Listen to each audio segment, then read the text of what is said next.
오늘 말씀에 솔로몬이 성전 건축을 마치고 백향목, 잣나무, 금을 제공한 히람에게 대가로 준 땅의 이름이 가불이라고 합니다. 가불은 아무것도 아닌 또 무가치하다는 뜻입니다. 그런데 여러분, 한 해를 지나면서 너무 열심히 살았는데 아무것도 아니게 된 이 가불 땅처럼 된 일이 있으십니까? 왜 우리 인생에 이런 일이 생길까요? 오늘은 가불 땅에 대해서 생각을 해보겠습니다. 첫째로, 서로의 이해타산 때문에 가불 땅이 되었습니다. 솔로몬이 8장에서 60절에 걸쳐서 막 7중 기도까지 하면서 얼마나 열심히 기도를 했는지 몰라요. 그런데 1절부터 10절까지의 오늘 이제 기도 응답을 이제 받았어요. 그러니까 원하던 일이 다 마친 때에 하나님이 나타나셨거든요. 이거 엄청난 책임을 수반하는데요. 그러면서 내가 그냥 그 내게서 이스라엘의 왕위에 오를 사람이 끊어지지 않게 하리라 그러면서 내가 네 기도를 들었다고. 그렇지만은 나의 계명을 그 법도 지키지 아니하면 내가 이렇게 화려하게 지은 성전이라도 내가 던져버릴 거다. 그렇게 이제 축복과 저주에 이렇게 얘기를 다 했어요. 어쨌든 기도 응답이 이루어졌습니다. 근데 오늘 10절, 11절 보니까 솔로몬이 두 집곧 여호와의 성전과 왕궁을 20년 만에 건축하기를 마치고 갈릴리 땅의 성읍 20곳을 히람에게 주었으니는 두로왕 히람이 솔로몬에게 그 온갖 소원대로 백향목과 잣나무와 금을 제공하였습니다. 솔로몬은 성전과 궁전 건축을 20년 만에 완성을 했어요. 근데 두로왕 히람은 이 기간 동안 건축을 위하여 온갖 소원대로 필요한 목재와 기술을 제공했는데, 이 소원대로라는 단어는 솔로몬과 히람의 첫 번째 교역 관계가 묘사된 5장 8, 9, 10절에 보면 당신이 바라시는 대로 내 원을 이루어 모든 원대로 이렇게 세 차례나 그 같은 단어가 이렇게 반복되고 있어요. 근데 반면 솔로몬은 이 단어를 사용하지 않아요. 그거는 이 계약이 지금 이제 솔로몬이 이 계약에 충실하지 못하다는 이런 뜻을 내포하죠. 그리고 또 제공하였음이라는 상대방을 드높이고 전적으로 후원하는 것을 표현해요. 근데 솔로몬에 대한 그 히람의 헌신적 자세를 강조하고 있는 것은 그와 대비되는 히람에 대한 그 솔로몬의 불성실한 태도를 지금 이제 대조시키기 위함입니다. 12절입니다. 그 히람이 두로에서 와서 솔로몬이 자기에게 준 성읍을 보고 눈에 들지 아니하여 이르기를 내 형제여 내게 준 이 성읍들이 이러한가 하고 이름하여 가불 땅이라 하였던 그 이름이 오늘까지 있느니라. 오늘은 그때 열왕기서를 썼던 그 바벨론 포로식이죠. 눈에 들지 아니하여의 이 들지에 해당하는 단어는 이제 문자적으로는 좌우로 치우침 없는 고든 진행을 말하고, 그리고 윤리적으로는 이게 좌우되지 않는 공정한 행위를 가리킵니다. 그러니까 가불은 아무것도 아닌 무가치한 이런 뜻으로 가불의 20개 성읍이 두로가 필요로 하는 농경지가 아닌 산지로 농사에 적당하지 않은 땅이었어요. 근데 두로는 음식물이 굉장히 필요했잖아요. 그 첫 번째 계약은 음식물을 그렇게 주기로 했었잖아요, 솔로몬이. 그런데 아무짝에 쓸모없는 땅을 받고 지금 이제 기분이 너무 나쁜 거예요. 그래서 붙인 이름이 그냥 가불인 거예요. 아무것도 아닌 땅이다. 무가치한 땅이다. 그래서 처음에 협상 맺을 때는 크게 기뻐했던 히람이 솔로몬에게 주신 지혜로 여호와를 찬양까지 했거든요. 5장 7절에 보면. 근데 지금 성전 건축 다 마치고 기쁨과 칭찬은 고사하고 솔로몬의 보상에 대해서 지금 분이 나 있어요, 히람이. 자, 가불은 경계에 있어요. 이스라엘과 이렇게 이제 맨 끝에 있는 그러니까 경계에 있어요. 뭐 경계성 지능 장애도 있고 이러지만 그 경계. 예. 그래서 그 이스라엘에서도 필요가 없어요. 이 산악 지역의 땅이고 그리고 변방에 있고 이래서 예. 경계에 있다고 주었지만은 하나님이 약속하신 땅의 경계 안에 있는 거예요. 이게 중요하죠. 즉 후에 이 갈릴리 지방인 이 가불인 거예요. 그러니까 가불은 하나님의 약속의 땅으로서 하나님의 소유인 거예요. 하나님은 이스라엘 백성에게 토지를 파고 살 수 없다고 말씀하시면서 그 이후로 그 땅의 근본 소유주는 하나님이시기 때문이라고 레위기 25장 23절에 말씀하고 있어요.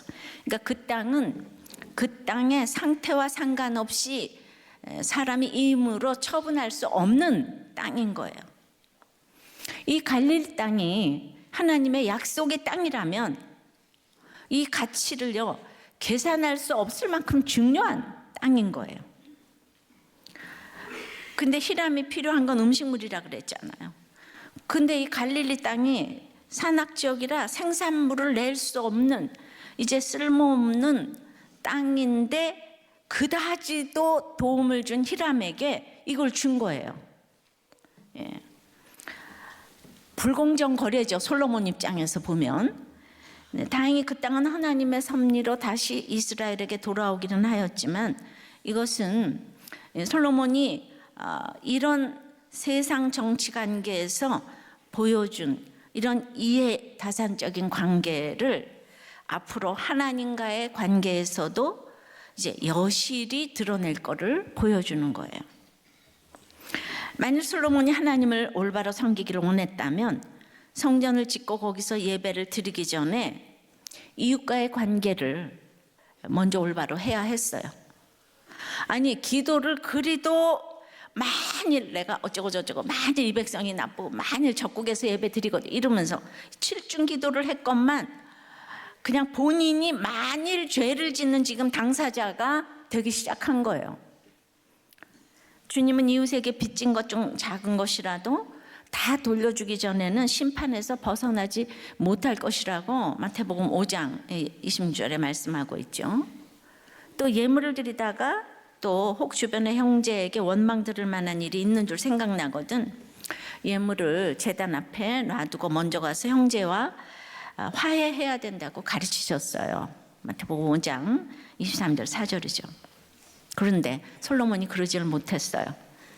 결국 이웃과의 관계를 잘 유지하지 못했기 때문에 이후 하나님과의 관계도 이제 무너질 수밖에 없었죠. 솔로몬의 이런 처사는 에서가 팥죽 한 그릇에 장자의 명분을 팔아넘기는 것과 비슷할 만큼 무지한 거죠. 누군가 자기가 가진 금덩어리를 돌로 바꾸었다면 얼마나 다들 정말 그 손가락질을 조롱을 하겠어요. 마찬가지로 우리가 만일 하나님이 주신 약속을 세상이 주는 것과 거래하려고 한다면 이거야말로 바보예요. 정말 어리석은 정말 짓거리예요. 그럼 이걸 이제 우리 삶으로 적용을 하면 어떻게 할까요? 예, 망하고 실직하고 취직도 못하고 애는 공부도 못하고 대학도 못 가고 집안은 이혼 직전이고 다 이런데 경제 가치가 전혀 없는 자녀, 부모, 배우자라서 지금 당장 버리고 싶습니까? 어떤 남편이 20대인데 지금 이제 이혼을 하자고 한다는 거예요. 자기는 오직 10년 동안 돈만 벌고 성공하고 싶다면서 이제 이혼을 해달라는 거예요. 그러니까 가진 말로 이혼을 해달라고 하면은 20대니까 뭘 알겠어요. 다 시달리다 지쳐서 해주고 싶지요. 말도 안 되는 이유를 다 갖다 대는 거죠. 하지만 가정은 하나님 나라의 축소판이에요. 이 20대 청년이 가치관도 없을 뿐더러 인간적으로도 철이 없는 거죠. 그러니까 이거는 이제 누군가 잡아줘야 되는 거예요. 그 이유를 갖다 댈 때 거기에 속으면 안 되는 거예요. 말도 안 되는 이유인 거예요. 근데 철없는 젊은이들만 그런 게 아니에요. 어른 부모도 다 똑같아요. 자녀가 잘나지 못하면 실패한 인생이고 끝이라고 생각을 하니까 다들 가불이 되면 안 된다고 부르짖으면서 이기고 이기려고 하는 거죠. 그래서 아이들을 막 잡아서 공부를 시키는데 심지어 아이가 마트에서 도둑질을 했어요. 그래도 얼마나 공부에 스트레스가 되면 도둑질을 하겠냐. 어디서 본 거죠? 하면서 스트레스를 풀라고 내버려 두는 거예요. 아니 도와줍니다. 마트 주인에게 돈을 다 주고 훔쳐가는 것만큼 갚아주고 다 놔두라는 거야. 저 아이도 스트레스를 풀 수 있어야 되지 않냐. 여러분들 이게 분별이 잘 안 됩니다. 그러면서 그래서 내 새끼 내가 키우는데 그거 얘기를 하면 네가 웬 참견이냐 하면서, 그러니까 이런 아이들이 커서 다 법대 가고 의대 가고 이렇게 해서 결혼을 하고 요즘에 새가족이잖아요. 그러니까 다 이혼을 밥 먹듯 하는 거죠. 나 위주로 살았잖아요. 내 맘대로 훔쳐도 다 누가 갚아주고 내 맘대로 술 먹고 뭐 어쩌고 저쩌고 해도 세상 가치관이 얼마나 무가치한 가불인지를 알아야 하는데 하나님 나라를 가불로 보고 버리고 무시합니다. 본인들이 가불인지를 모르고 이해타산에 따라서 취하고 버리고를 밥 먹듯 합니다. 여러분, 힘든 내 가불 자녀 때문에, 배우자 때문에 가치를 환산할 수 없는 천국을 알게 되는 거예요. 이 가불이 갈릴리 땅이 됐다 그랬잖아요. 나의 기근 때문에 이 천국의 방언이 들리는 거예요. 교회를 오래 다녔다고 들리는 게 아니에요. 나의 모든 이 가불 땅의 고난이 너무나 무가치해 보이지만 내가 그 가불을 보석처럼 끼고 있으면 그 가불이 다 약속의 땅이 되는 거예요. 할렐루야. 예수님이 처음 사역을 시작하신 곳이 바로 이 가불 땅인 갈릴리 지방이라니까요. 마태복음 4장 15절 16절 보면 스불론 땅과 납달리 땅과 요단강 저편 해변길과 이방의 갈릴리여 흑암에 앉은 백성이 큰 빛을 보았고 사망의 땅과 그늘에 앉은 자들에게 빛이 빛이었도다 하였느니라. 흑암과 사망의 땅과 그늘에 앉은 자들로부터 주님은 사역을 시작하셨어요. 이런 사람들이 가장 먼저 복음을 받아들이게 되니까 이 가불이 하나님이 한 번만 빛을 비춰주시면 가치를 환산할 수 없는 이 가불 땅이 되는 거예요. 그러니까 히람은 이런 걸 알아볼 수가 없는 거죠. 근데 솔로몬이 약속의 땅에 거하면서 믿는 사람이 이 약속의 땅을 못 알아보고 준 거죠. 이게 둘 다 이해타산 관계로 둘 다 가불이 되는 거죠. 히람만 가불이 아니고 솔로몬도 가불이 됐잖아요. 나중에 가불이 뭐라고 그랬죠? 아무것도 아닌 이렇게 열심히 살았는데 무가치한 인생이 됐단 말이죠. 이 귀한 하늘의 약속을 지키기 위해서 모든 것을 희생한다 해도 이 귀한 하늘의 약속만큼은 포기하지 않고 지켜나가는 그야말로 가치 있는 삶을 살아가야 할 것입니다. 근데 14절을 보니까 히람이 금 120달란트를 왕에게 보내었더라. 그런데 히람은 갑을 받고 기분이 엄청 나쁜데 근데 왜 금을 보냈을까요? 이 납득이 잘 안 가지 않아요? 전 이런 본문 때문에 머리를 쥐어뜯고 진도가 안 나와. 아니 왜 기분 나쁜데 금을 보냈을까? 금이 이게 무려 금 36만 세겔이고 은은 540만 세겔이고 장정노의 18만 명의 몸값인 거예요.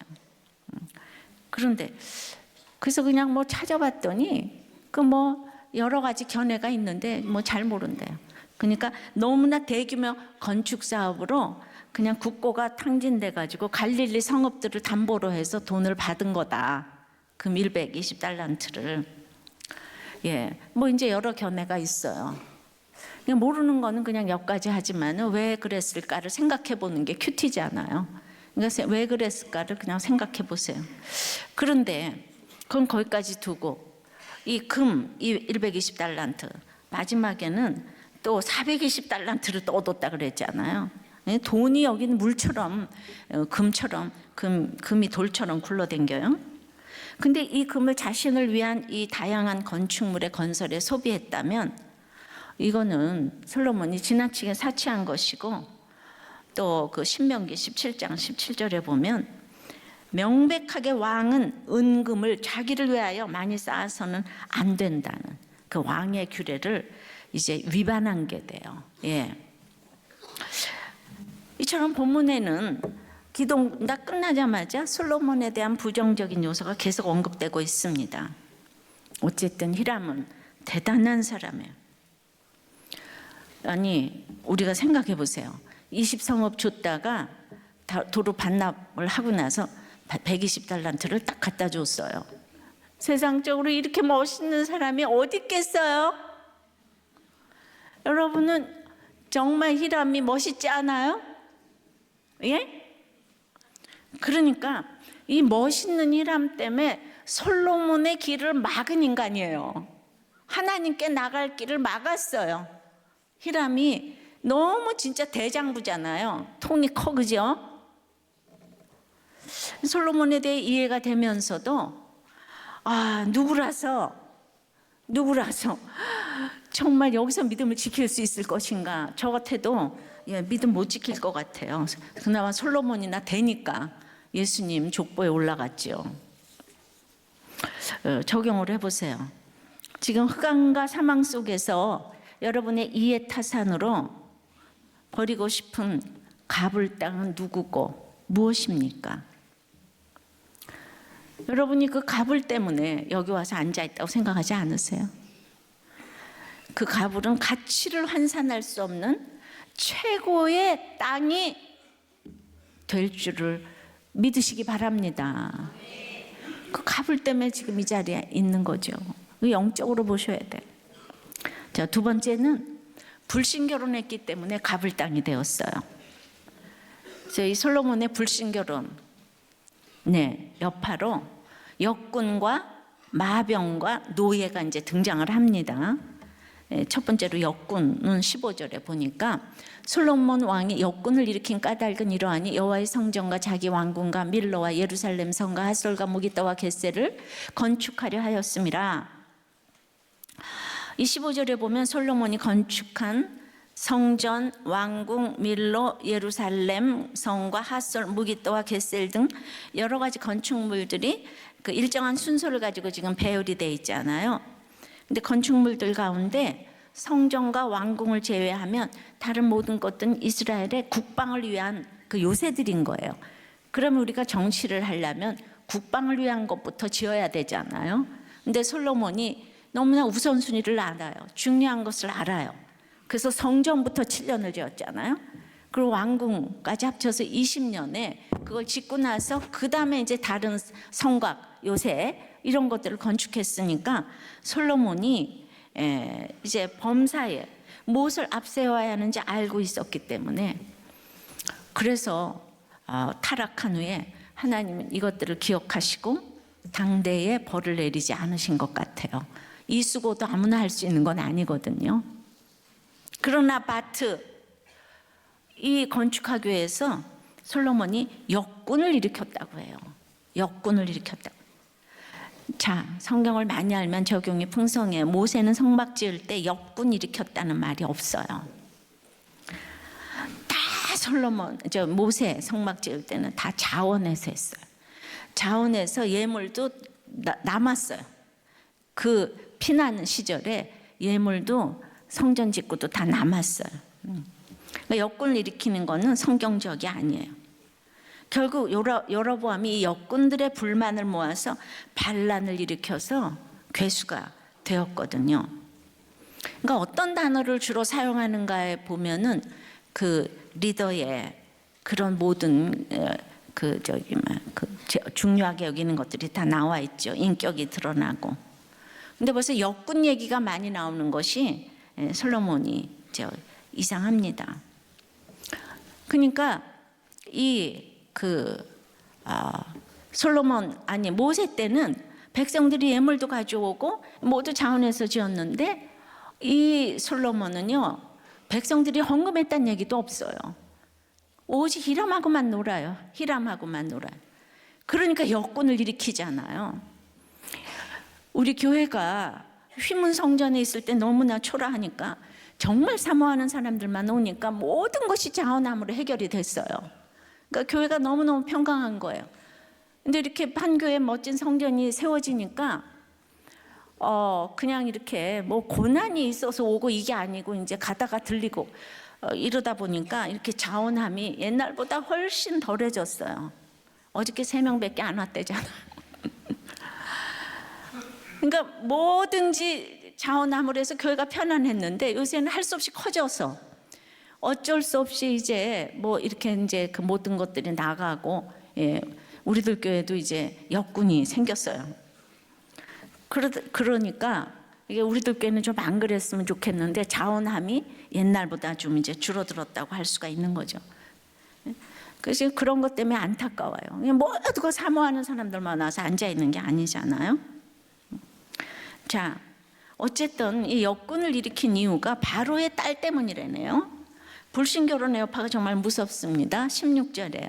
전에 애고방 바로가 올라와서 겟셀을 탈취하여 불사르고 그 성읍에 사는 가나안 사람을 죽이고 그 성읍을 자기 딸 솔로몬의 아내에게 예물로 주었더니, 이제 곳곳에서 바로의 딸이 언급이 돼요. 바로의 딸 때문에 궁전도 지었다 그랬잖아요, 3장에. 바로의 딸이 결혼 집착금으로 겟셀을 가지고 왔는데, 그러니까 이거를 또 건축을 해줘야 되는 거예요, 솔로몬이. 이게 대단한 하나님의 성전을 지으면서도 끊임없이 그 애굽을 의식하고 있는 거예요. 400년 동안 노예 노릇을 했기 때문에 우리가 노예 근성이 남아 있는 거예요. 애굽은 막 대단한 나라인 거예요. 그러니까 애굽처럼 강대국이 되고자 하는 마음이 솔로몬한테는 첫 번째로 있었던 것 같아요. 예. 몇 절 지나면 바로의 딸이 나오고 또 나오고. 예. 그래서 아니 어떤 여자하고 결혼을 하면 이렇게 똑똑한 솔로몬도 주눅이 들까요? 솔로몬의 아들인 르호보암의 엄마인 암몬 여자에 대해서는 한마디도 없는데 오직 바로 딸 얘기만 하다가 죽습니다. 그 바로의 딸이 엄청 저는 이제 대단한 여자였을 것 같아요. 부자에게만 한 게 아니고 똑똑하고 모든 것을 갖추고 솔로몬을 그냥 완전히 장악했던 것 같아요. 예. 그런데 바로 딸에게는 아들이 없네요. 하나님의 컨셉인 것 같아요. 공평하신 하나님 같기도 하고요. 예. 자, 그 역군을 일으켰어요. 두 번째는 마병의 성을 건축했어요. 17절서부터예요. 솔로몬이 겟셀과 아래 베토론을 건축하고 또 바알락과 그 땅에 들어있는 다드몰과 자기에게는 모든 국고성과 병거성들과 마병의 성들을 건축하고 솔로몬이 또 예루살렘과 레바논과 그가 다스리는 온 땅에 건축하고자 하던 것을 다 건축하였는데, 그런데 이 모든 것들이 지금은 어디에 있냐? 지금 이거예요. 열왕기상은 이스라엘이 왜 멸망했는지를 지금 이제 그 유추해 보는 책이잖아요. 그래서 이거 바벨론 포로기에 기록된 거예요. 근데 솔로몬 성전 이렇게 화려하게 짓자마자 지금 이제 그 이 예루살렘 성전부터 다트물에 있는 모든 건축물이 다 불타고 지금 해파됐잖아요. 그러니까 아무리 성전 멋있게 지으면 뭐하냐? 지금 이게 다 무너졌다. 지금 이 얘기를 하는 거예요. 근데 바로의 딸에게 준 그 바로의 딸을 위해서 건축했던 거, 이거 다 무너졌다. 게다가 이 마병의 성을 건축했대잖아요. 하나님은 분명히 말들을 두지 말라고 그랬어요. 애굽으로 돌아갈까 봐. 그래서 왕은 말을 두지 말고 이랬는데, 뭐 말을 두는 것뿐만이 아니고 마병의 성까지 건축을 했어요. 성전 짓는 솔로몬의 열심이 하늘을 정말 찌릅니다. 불가능이란 없어 보입니다. 바로의 딸 때문에 계속 이렇게 의식이 되는 거예요. 예. 세 번째는 그 노예를 삼습니다. 그러니까 건축하면서 안 믿는 가나안 사람들을 다 노예로 삼았어요. 하나님은 가나안 사람들을 쳐서 멸하라고 했지 남겨두었다가 노예로 삼으라고 하지 않았어요. 그러니까 말씀을 묵상하지 않으면 이렇게 타협하고 싶은 유혹에 많이 빠지는데, 특별히 일이 눈에 보이는 솔로몬이 그러죠. 그러니까 자기 마음대로 해석을 하는 거죠. 20절입니다.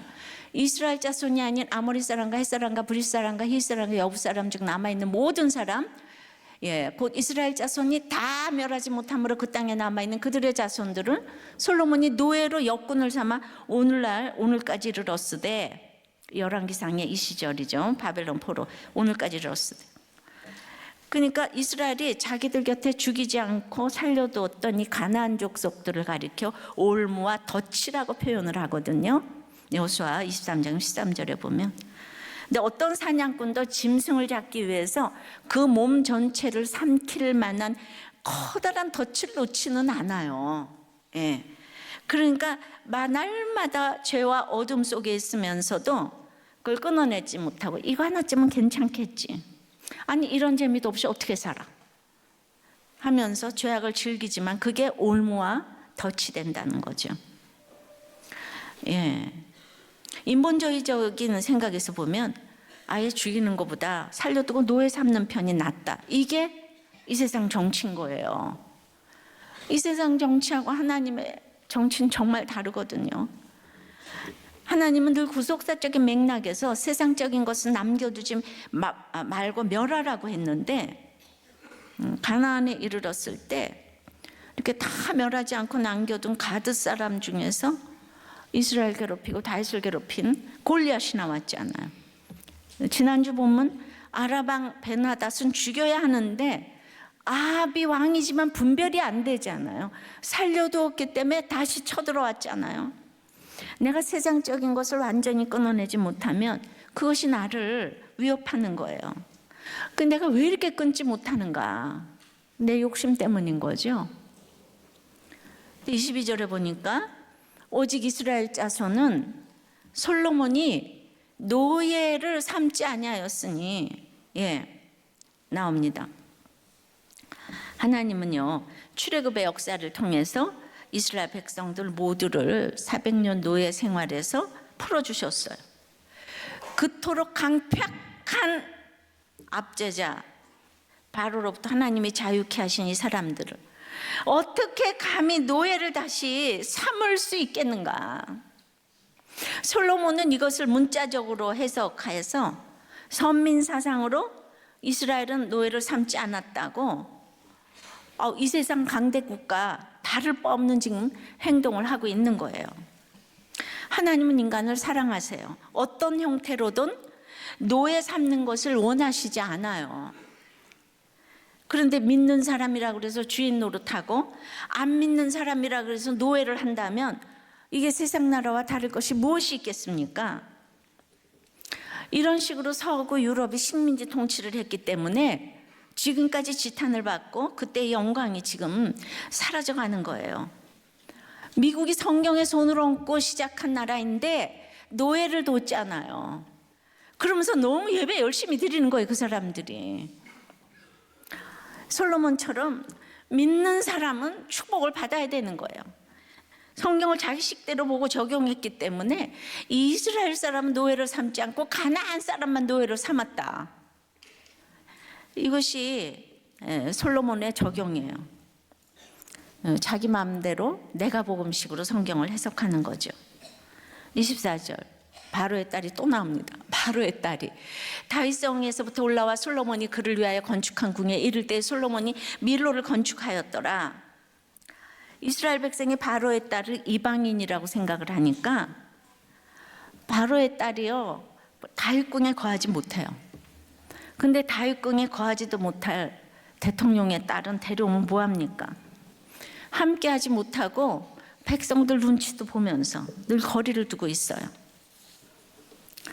이 바로의 딸을 보면 우리가 얼마나 자녀들의 결혼을 위해 기도를 많이 해야 하는지 우리가 정말 깨달아야 합니다. 학벌 따지고 재산 따져서 결혼을 했는데 서로 가치관이 다르면 함께 거하지 못할 일이 얼마나 많겠습니까? 지금 그렇게 공부 잘해서 대학교 가면 뭐 하겠어요? 이 세상 가치관으로 키운 자녀들이 조금도 못 참지요. 엄마는 내가 원하는 대로 훔치면은 다 돈 갚아줬다. 너는 뭐야? 이혼해. 이러는 거 지금. 그 솔로몬이 그 바로의 딸도 두로왕 히람도 자기 마음대로 될 줄 알았겠지요.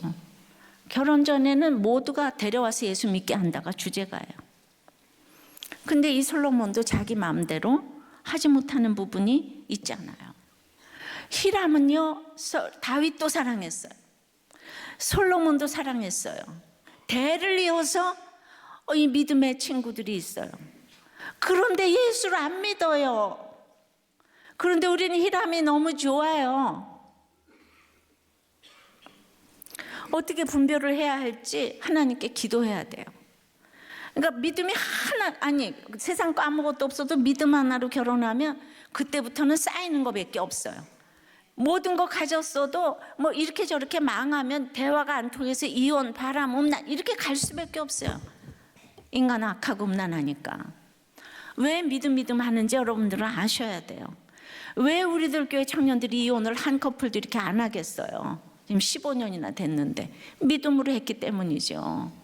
각종 뭐 정신병에 부도의 질병 다 오픈하고 결혼하잖아요. 근데 믿음이 있으니까 이혼을 안 하잖아. 적용해 보세요. 여러분은 무엇 때문에 결혼했습니까? 또 불신 결혼했습니까? 오늘 저는 이제 솔로몬이 열등감으로 인한 이 과시욕이 좀 있었다고 생각이 돼요. 예, 뭐 자기가 이제 그 장자도 아닌데 또 왕이 됐잖아요. 예, 그래서 이 과시욕 중에 오늘 그 역군 마병의 성 노예를 이제 이렇게 삼았다고 했는데, 다시 말하면은 내가 이제 보여지는 게 좋아서 또 나를 떠받들어줄 노예를 구하느라고 결혼을 한 건 아닌가 이거죠. 돈이 있으면 아내를 노예 삼고, 그죠? 그리고 좀 있으면은 아내의 재력을 해서 내가 이제 이렇게 역군을 삼고 싶어 하는 거죠. 아내의 재력을 밑바탕으로. 서로 이해 타산이 있는 거예요. 그래서 서로를 노예 삼고 서로를 역군 삼고, 그 다음에 그냥 이 자동차, 예, 우린 또 저기 결혼을 하면은 있잖아요. 이 자동차를 또 큰 거를 갖고 싶어 하잖아요. 말을 두지 말라고 그랬는데. 그러니까 네, 왜요? 아닌가요? 마병의 성까지 건축을 해서 자동차 집까지 우리는 건축하고 싶어요, 그죠? 다 이거 우리들한테 해당되는 얘기. 큰 차가 타고 싶어서. 그 다음에 나를 이렇게 노예처럼 생겨줄, 그것 때문에 결혼을 했는가. 그러니까 속았대요. 속긴 뭘 속아요, 여러분들이 골라놓고 자꾸 속았대요. 자, 세 번째는 예배가 예배답지 못해서 갑을 땅이 되었어요. 25절입니다. 솔로몬이 여호와를 위하여 쌓은 제단 위에 해마다 3번씩 번제와 감사의 제물을 드리고 또 여호와 앞에 있는 제단에 분향하니라. 이에 성전 짓는 일을 마치니라. 분명히 성전 공사가요 6장 28절에도 마쳤다고 했고 7장 51절에도 마쳤다고 했는데 9장에 또 마쳤대요. 예, 근데 바로 이 마치니라 전에 3번씩 제사와 분향을 올려드렸다고 말하고 있죠. 3번씩 6월절, 77절, 초막절, 구원과 성화와 종말론적인 인생. 예, 그래서 그러니까 성전은 마치는 게 없고 끊임없이 지어가야 된다는 거, 그 얘기를 보여주고 있어요. 근데 솔로몬의 유형의 성전이 있으니까 예배가 정착이 되는데 큰 역할을 했습니다. 이 또한 솔로몬처럼 큰 역할을 한 사람이 없어요. 그러나 바트, 다윗은 여자들이고 살인도 했지만 열심히 절기 지키면서 예배 드렸다는 말이 없어요. 다윗의 삶은 고난 덩어리였기 때문에 그냥 삶 자체가 예배였다고 할 수가 있어요. 산당까지 가지 않아도 하나님과 함께 하지 않으면 하루도 살 수 없으니까. 예. 다윗에게는 사사건건 반역하는 사람도 얼마나 많았습니까? 솔로몬은 무슨 일을 할 때마다 어떻게 반역하는 사람도 없어요. 그게 무슨 긴장을 하고 살았겠습니까? 예. 솔로몬이 주여 불쌍히 여겨 주시옵소서 이런 기도를 할 만한 일이 없어요. 다윗은 날마다 그 기도가 최고의 기도가 불쌍히 여겨주시옵소서. 그 기도를 할 일이 없어요.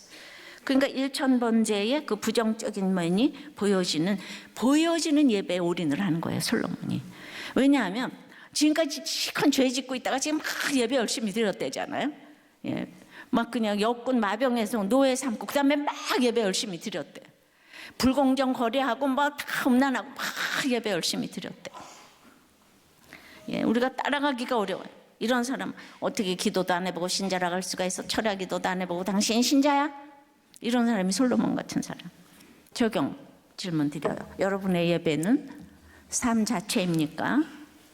형식적인 예배입니까? 기복도 너무 간절하죠. 예, 이게 꼭 솔로몬 같잖아요, 그죠? 예, 대기업에서 일하고 있는 자매가 너무나 항상 마이너스래요. 작은 돈으로 큰 돈을 벌 수 있는 거는 그 로또밖에 없다는 생각에 그렇게 예배를 열심히 드리고 11조도 꼬박꼬박 드리면서 로또를 사기 시작했대요. 내가 이렇게 착하게 살고 있으니까 복 주시려면은 제발 로또 당첨을 해달라고 열심히 기도했어요. 근데 이제 그걸 사다가 중독이 되었어. 하지 않으면 불안해요. 예. 그래서 이제 어느 날 이게 중독이 돼서 목장에서 이거를 창피하지만 나눴대요. 그랬더니만 그냥 목장에서 뭐라 그러냐면 로또에 당첨되면 하나님이 자매님을 버리신 줄 아세요? 이렇게 처방을 했어요. 그래서 무슨 일이 있어도 로또를 사지 않겠다고 적용했는데 적용했는지 모르겠습니다. 목장에서 체크해 주세요. 26절서부터입니다. 솔로몬 왕이 에돔 땅 홍해 물가에 엘로 근처 에시온 게벌에서 배들을 지은지라 히람이 자기 종 곧 바다에 익숙한 사공들을 솔로몬의 종과 함께 그 배로 보내매 그들이 오빌에 이르러 거기서 금 420달란트를 얻고 솔로몬 왕에게로 가져왔더라. 성전 역사를 다 마치고 나니까 그걸 유지하려면 또 돈이 있어야 되잖아요. 그러니까 무역을 또 시작했어요. 이 솔로몬의 정력을 누가 따라가겠습니까? 아이디어 뱅크예요. 근데 아이디어가 떠올랐다 하면 옆에서 히람이 딱 제공을 하는 거예요. 돈 여기 있어요. 420달란트 또 갖다 바쳤대요. 너무 부럽죠? 성공하는 것만 인생의 목적이라면 당연히 다윗보다는 솔로몬을 존경해야겠지요. 예, 솔로몬이 히람과 이렇게 잘 지내고 있을 때 다윗의 충성스러운 제사장인 사독 나단 부나야 부하들은 다 어디서 뭘 하고 있는지 아무도 솔로몬에게 옳은 소리를 못할 정도로 이 솔로몬이 카리스마가 있었는지 우리도 돈이 있으면 비슷한 사람과 지내고 싶지 뭐가 아쉬워서 없는 사람 나를 싫어하는 사람과 놀고 싶겠습니까? 솔로몬이 치세하는 동안 히람과 일생 같이 한 것이 육적 성전 짓는 데는 도움이 되었겠지만 그 성전은 지금 이제 한 장이 못 가서 무너졌다 이거예요. 지금 우리가 평생 돈 하면서 돈에 눌려서 이제 죽습니다. 사람에 눌려 죽어요. 저는 정말 궁금한 것이 솔로몬은 어떻게 믿지 않는 히람과 그렇게 20년 넘게 놀 수가 있을까요, 여러분? 그것이 알고 싶다예요. 천국이 보여지는 것이 가시적으로 보여지는 것이 공동체인데 솔로몬은 이렇게 예배는 열심히 드리지만은 친구가 안 믿는 히람이에요.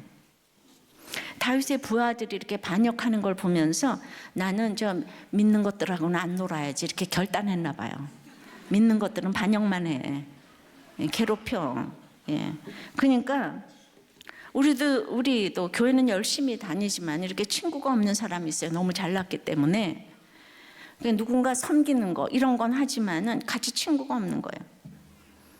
솔로몬이 나중에야 이것을 알고 모든 것이 헛되고 헛되다고 가불가불 고백을 했잖아요. 전도서에서. 가불가불. 그런데 그래서 천국에 입성을 하긴 했습니다. 근데 다윗은 여자도 남자도 친구가 있어요. 여자를 얻어들여도 아비가일처럼 천국의 전우회로 만난 여자가 있죠. 미갈 때문에 고초를 겪었어요. 밧세바도 믿음의 여정에 들어가는 여자들이죠. 솔로몬은 후에 여자를 1000명을 얻어들여도 믿음의 여인이 한 명이 없어요. 어떻게 적용해야 될까요? 여러분, 바람을 펴도 좀 히스토리가 있기를 바라요. 그러니까 한마디로 간증을 하셔야 되는 거지. 그것 때문에 예수님을 만났다는 거. 그러니까 솔로몬은 여러분 어떤 사람들하고 교제합니까? 오늘 보니까 안 믿는 사람 히람이 훨씬 겸손하고 의리가 있고 멋있을 수 있어요. 오히려 믿는 사람에게 일 맡겼다가 낭패를 보는 일이 많이 있어요. 근데 내가 편하고 아름다운 것만 주는 사람하고는 깊은 교제가 이루어지지 않아요. 복음은 십자가 짐이기 때문이에요. 천하의 구원을 주시는 다른 이름이 없다고 하셨기 때문에 솔로몬처럼 히람보다 부족해도 믿으면 가는 곳이 천국이에요. 이것이 믿어져야 무가치한 가불이 가치를 환산할 수 없는 갈릴리 땅이 될 것입니다. 저는 솔로몬이 목장에 안 들어갔다고 생각해요. 다윗은 목장 공동체가 있어요. 근데 보세요.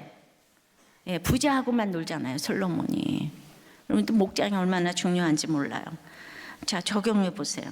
돈 벌어서 하나님께 영광 돌린다고 아직도 세상 친구가 더 좋습니까?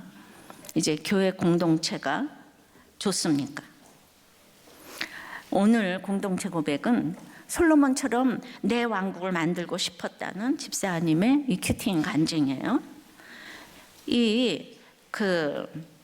오늘 12절 13절에서 히람이 솔로몬에게 받은 귀한 약속의 땅을 알아보지 못하고 보잘것없이 여긴 것처럼 이 집사님도 그냥 가난한 부모 밑에 자란 탓에 내 인생에 도움이 되지 않는다면서 부모님을 가불처럼 무시하면서 이제 그냥 원망하면서 어느 순간부터 돈의 노예가 되어서 제가 제 자신을 역군 삼았습니다. 그런데 이 가난한 부모 밑에서 성공했잖아요. 이분이 치과 의사가 됐으니까. 와, 이 솔로몬이에요. 그래서 많은 돈을 벌어서 성공하고자 했지만 성공하니까 음란한 술 문화에 이제 물들어가는 거죠. 그 길을 갔어요. 그런데 하나님이 이분 사랑하시니까 그냥 그 아래층에서 불이 나는 바람에 큰 손해를 봤어요. 그래서 이걸 만회하려고 또 아파트 투기를 했어요. 그럼 이 사람이 투자를 하면 그때부터 이제 거기는 이제 가불 아파트가 되는 거예요. 다 가치가 없는 곳으로 바뀌는 거예요. 그러니까 그래가지고 이제 우리 또 주식하시는 또 집사님 한 분 계시죠? 그분도 치과네. 그분이 주식을 사면 그 회사는 반드시 망해요. 그리고 주가가 떨어져요. 그러니까 그분이 사는 것만 피해서 사면 그거 되겠더라고. 그래서 드디어 글쎄 치과 의사 부인을 다단계를 시켰어요. 다단계까지 시켰어요. 다단계를 잘 보러 갈 즈음에 글쎄 아내가 그냥 암이 걸린 거예요. 일을 그만두게 되었어요. 근데 포기하지 못하고 자리가 좋은 상가 자리에 치과하면 좋다 그래가지고 그냥 무리하게 대출을 받아가지고 치과병원을 개업했는데 이 서로 그 사람이 많고 크게 하다 보니까 이해타산에 얽혀서 갈등 관계로 인해서 3년 만에 또 다시 문을 닫았어요. 치과를 폐업을 했어요. 근데 2주 후에 이 그냥 눈에 넣어도 아프지 않은 하나밖에 없는 이 딸, 고등학생 딸이 대장암 판정을 받았어요. 손대는 일마다 성공은커녕 모든 일이 아무것도 아닌 가불가불이 되었어요. 그러니까 20년 가까이 죽자고 무언가를 지었는데 남은 것이 많은 빚과 아내와 딸의 암 사건이고 드디어 이 치과 의사가 살 길이 막막해졌어요. 그래서 이분이 교회에 나왔어요. 근데 잘나가지고 목장에 안 나왔어요. 그제야 비로소 목장에 들어가게 되었어요. 여러분 목장이 이 정도 돼야 오는가 봐요. 믿음의 지체들이 한결같이 따뜻하게 대해줬고 함께 큐티하며 저의 왕궁이 아닌 하나님의 성전을 지어가게 되었습니다. 내 열심으로 이 세상의 모든 가불들을 무시했던 죄를 고백하니까 내 열심으로 살 때와는 비교가 안 되는 지금 영육간에 화평을 이루게 되었고 성경에 손을 얹고 결혼을 했는데 하나님의 성전보다 내 왕궁 지느라고 바빴던 지난 날을 이제 회개하면서 이제 그렇게 가불 부모님을 무시를 했는데 이제 예수 믿게 해주신 부모님을 이제 정말 무시했던 죄를 이렇게 이제 용서를 구한다고 이분에 적용하기는 행복한 가정으로 애썼지만 오히려 가족을 병들게 한 저의 지난 죄를 목장에서 날마다 나누겠습니다. 밥 차려주는 아내, 심부름해주는 딸을 당연하게 여기지 않고 고마움을 표현하겠습니다. 나의 모든 갑을 식구가 나를 이렇게 거룩하게 만들었사오니 아버지 하나님, 그 갑을은 버려야 될 것이 아니고 아무리 아버지 하나님 경계성 장애가 있고 경계성으로 힘든 일이 있어도 약속의 자녀라고 말씀하오니 끝까지 내가 품고 참으로 하나님이 아버지 하나님, 너는 내 딸이라고 내 아들이라고 오늘 말씀해 주시는 그 음성을 듣고 아무것도 아닌 무가치한 가불이 아니라 약속의 자녀이고 약속의 땅인 것을 믿고 갈 수 있는 우리의 신앙이 될 수 있도록 버리지 않도록 도와주시옵소서. 붙들어 주시옵소서. 솔로몬의 영광이 아니고 하나님의 영광을 바라고 가는 저희들이 될 수 있도록 은혜를 내려 주시옵소서. 2018년 마지막에 이 말을 주시는 것이 우연이 아니고 내가 열심히 했으나 아무것도 아닌 무가치한 가불이 아니고 이제 아버지 하나님 뜻대로 아버지 하나님 나의 모든 가불을 끼면서 약속의 자녀로 만들어내기로 결단하는 이제 새해가 될 수 있도록 주여 은혜를 내려 주시옵소서. 예수 그리스도 이름으로 기도드리옵나이다. 아멘.